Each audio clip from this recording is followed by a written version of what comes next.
पिछले वीडियो में हमने देखा कि किस प्रकार बेल्जियम के नेताओं ने क्षेत्रीय अंतरों और सांस्कृतिक विविधता को स्वीकार किया और संविधान में संशोधन किए और सत्ता का बंटवारा किया ताकि कोई भी देशवासी अपने आप को पराया न समझे तथा सभी मिलजुल कर रह सके। इसी प्रकार का हम एक उदाहरण श्रीलंका के बारे में पढ़ेंगे। श्रीलंका एक द्वीपीय देश है जो तमिलनाडु के दक्षिणी तट से कुछ किलोमीटर की दूरी पर स्थित है, जैसा कि चित्र में दिखाया गया है। इसकी आबादी करीब 2 करोड़ है, यानी हरियाणा के बराबर। दक्षिणी एशिया के अन्य देशों की तरह श्रीलंका की आबादी में भी कई जातीय समूहों के लोग हैं। सबसे प्रमुख सामाजिक समूह सिंहलियों का है, जिनकी आबादी कुल जनसंख्या की 74% है। फिर तमिलों का नंबर आता है, जिनकी आबादी कुल जनसंख्या में 18% है। तमिलों में भी 2 समूह हैं, श्रीलंकाई मूल के तमिल 13% और हिंदुस्तानी तमिल। श्रीलंका का जो मानचित्र है, इसमें जो पीला बेस है, उस पीले बेस में जो बताया गया है उसकी संख्या जो ज़्यादा है कुल आबादी की, वो श्रीलंकाई मूल के तमिल, जिसकी जो जनसंख्या का 74% है। और जो ये लाल बेस में है मानचित्र के अंदर, वो हिंदुस्तानी तमिल है, जो औपनिवेशिक शासक में बागानों में काम करने के लिए भारत से लाए गए लोगों की संतान है। और जो ब्राउन कलर का जो बेस दिया हुआ है मानचित्र में, वो मुसलमानों का है। अधिकतर सिंहली भाषी लोग बौद्ध हैं, जबकि तमिल भाषी लोगों में कुछ हिंदू हैं और कुछ मुसलमान हैं। श्रीलंका की आबादी में ईसाई लोगों का हिस्सा 7% है और वे सिंहली और तमिल दोनों भाषाएं बोलते हैं। श्रीलंका में सिंहली आबादी का बहुमत और ज़्यादा था और वे लोग मुल्क में अपनी मनमानी चला सकते थे। आइए अब देखते हैं कि वास्तव में इस देश में क्या हुआ। सन 1948 में श्रीलंका स्वतंत्र राष्ट्र बना। सिंहली समुदाय के नेताओं ने अपनी बहुसंख्या के बल पर शासन पर प्रभुत्व जमाना चाहा। इस वजह से लोकतांत्रिक रूप से निर्वाचित सरकार ने सिंहली समुदाय की प्रभुता कायम करने के लिए अपनी बहुसंख्या परिस्थिति के तहत कई कदम उठाए। 1956 में उन्होंने एक कानून बनाया, जिसके तहत तमिल को दरकिनार करके सिंहली को एकमात्र राजभाषा घोषित कर दिया गया। विश्वविद्यालयों और सरकारी नौकरियों में सिंहलियों को प्राथमिकता देने की नीति भी चली।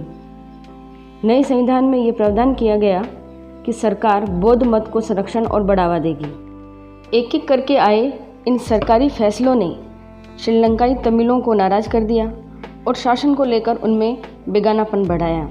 उन्हें लगा कि बौद्ध धर्मावलंबी सिंहलियों के नेतृत्व वाली सारी राजनीतिक पार्टियां उनकी भाषा और संस्कृति को लेकर असंवेदनशील है। उन्हें लगा कि संविधान और सरकार की नीतियां उन्हें समान राजनीतिक अधिकारों से वंचित कर रही है। नौकरियों और फायदे के अन्य कामों में उनके साथ भेदभाव हो रहा है और उनके हितों की अनदेखी की जा रही है। परिणाम यह हुआ कि तमिल और सिंहली समुदायों के संबंध बिगड़ते चले गए। दोनों में मतभेद शुरू हो गए। श्रीलंकाई तमिल ने अपनी राजनीतिक पार्टियां बनाई और तमिल को राजभाषा बनाने, क्षेत्रीय स्वायत्तता हासिल करने तथा शिक्षा और रोजगार में समान अवसरों की मांग को लेकर संघर्ष किया। लेकिन तमिलों की आबादी वाले इलाके की स्वायत्तता की उनकी मांगों को लगातार नकारा गया।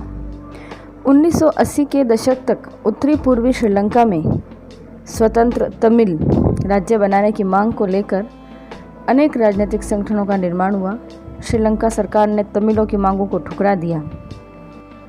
श्रीलंका में 2 समुदायों के बीच पारस्परिक अविश्वास ने बड़े टकराव का रूप ले लिया और यह टकराव गृह युद्ध में परिणत हो गया। परिणाम स्वरूप दोनों पक्ष के हजारों लोग मारे जा चुके हैं। अनेक परिवार अपने मुल्क से भागकर शरणार्थी बन गए। इससे कई गुना ज़्यादा लोगों की रोजी रोटी चौपट हो गई। वहाँ के गृह युद्ध से मुल्क के सामाजिक, सांस्कृतिक और आर्थिक जीवन में काफ़ी परेशानियाँ पैदा हुई है। 2009 में इस गृह युद्ध का अंत हुआ। इस प्रकार आपने देखा कि अल्पसंख्यक तमिल आर्थिक, सामाजिक और राजनीतिक क्षेत्रों में पिछड़े हुए हैं। यहाँ बहुसंख्यक लोग सिंहली जो है अल्पसंख्यों पर हावी है। इस प्रकार बेल्जियम व श्रीलंका की स्थितियाँ भिन्न हैं। बेल्जियम और श्रीलंका की इन कथाओं से हमें क्या शिक्षा मिलती है? दोनों ही देश लोकतांत्रिक है, फिर भी सत्ता में साझेदारी के सवाल को उन्होंने अपने ढंग से, अलग अलग ढंग से निपटाने की कोशिश की।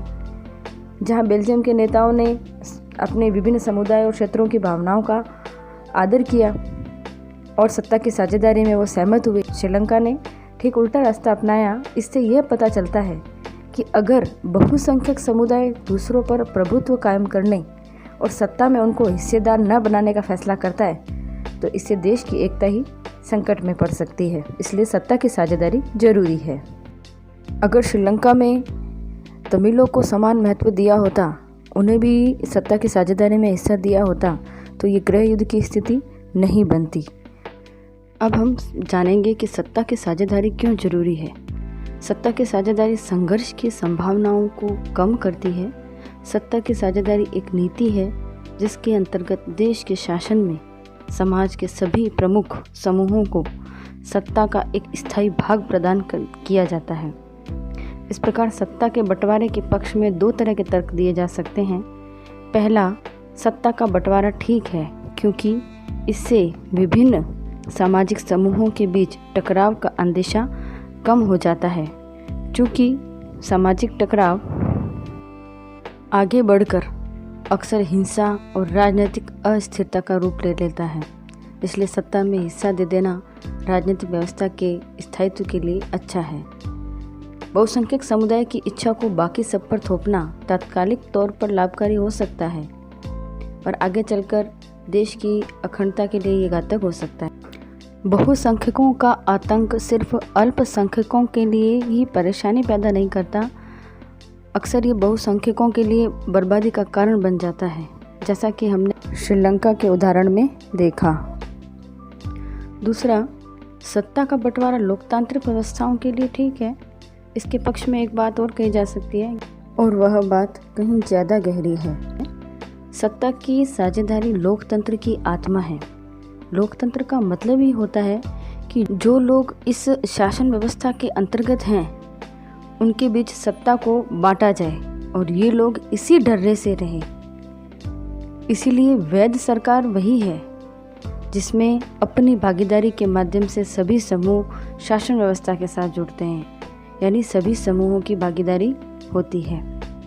एक अच्छे लोकतांत्रिक शासन व्यवस्था में समाज के विभिन्न समूह और उनके विचारों को उचित सम्मान दिया जाता है तथा सार्वजनिक नीति तय करने में सभी की बातें सम्मिलित होती है, सभी की बातें मानी जाती है। इन दोनों तरीकों में से एक को हम युक्तिपरक और दूसरे को हम नैतिक तर्क कहेंगे।